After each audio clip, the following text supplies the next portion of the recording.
যা হয়েছিল তা তো তোমরা জানোই। আর আজকে আমি যেটা দেখাবো সেটা হচ্ছে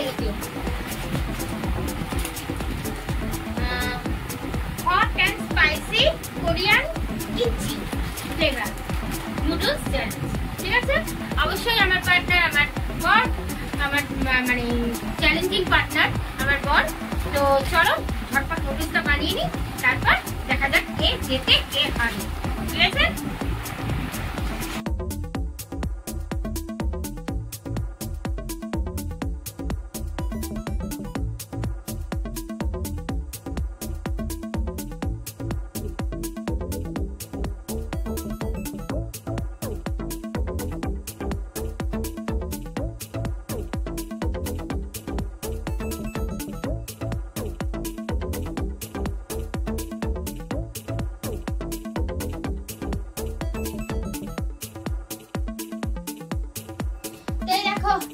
গরম গরম নুডলস বানিয়ে নিয়ে এসেছি, তোমাদের তো দেখা লাগবে।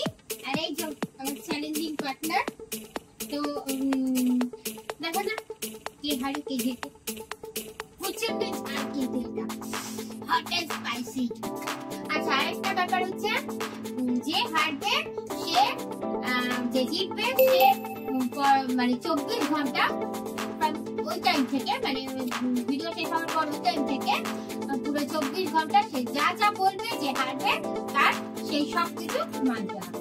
ঠিক আছে, এটাই হচ্ছে আজকে এই হার জিতের চ্যালেঞ্জের মানে চ্যালেঞ্জের কি বলবো, আরে নিয়ম। হ্যাঁ, নিয়ম নিয়ম মানে এটা কি, মানে যে জিতবে তার ক্ষেত্রে প্রাইজ। ঠিক আছে, চলো স্টার্ট করি। বাবা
একটুখানির জন্য জিতে গেল। এটা ঠিক না, 2 মিনিট হয়নি, 2 সেকেন্ড। প্রচন্ড ঝাল। কেমন ছেলে? ঠিকই আছে, মানে কিনা ঠিকই আছে। যে ঝাল খেতে পারে না সে বলে ঠিকই আছে। ঝাল লাগছে বুঝতে পারছি, কিন্তু বলবে না, স্বীকার করবে না। আমার ভাই ঝাল লাগছে প্রচন্ড। তাহলে আর কি, রেজাল্ট দেখতেই পারলে তোমরা। এবার 24 ঘন্টা যা যা বলবে সব শুনতে হবে। এমনিও আমি সব শুনি। তো চলো আজকের ভিডিওটা। আমি কিন্তু জল খাইনি, ও কিন্তু জল খেয়েছে। দেখো 2বার 3বার জল খেয়ে নিচ্ছে। জল খেয়েছে মানে আমি আরো বেশি খেলাম। বেশি খেলাম, তার মানে জল খেয়েছে মানে ঝাল লেগেছে। এবং অন্যদিকে বলতে গেলে হেরেই যাচ্ছি। আমি কিন্তু জল খাইনি, একবারও জল খাইনি। আসবো তোমার পুরো ক্যামেরার সামনে। কথা ছিল না, বাট প্রমাণ তো পেলে তো। সরি, আজকের ভিডিও আর কন্টিনিউ করবো না, চ্যালেঞ্জের ভিডিও শেষ করছি। আর তোমাদের জন্য সামনের সোমবার একটা ভিডিও যাবে, তো সেই ভিডিওটা অবশ্যই দেখো। তারপর কদিন ছুটি, কারণটা ওই ভিডিওতেই বলা থাকবে, অবশ্যই দেখো। মানে সামনে ভালো ভালো ভিডিও আসতে চলেছে, অবশ্যই আপনি চ্যানেলের সঙ্গে জুড়ে থেকো, সঙ্গে থেকো। ভালো লাগলে লাইক, শেয়ার,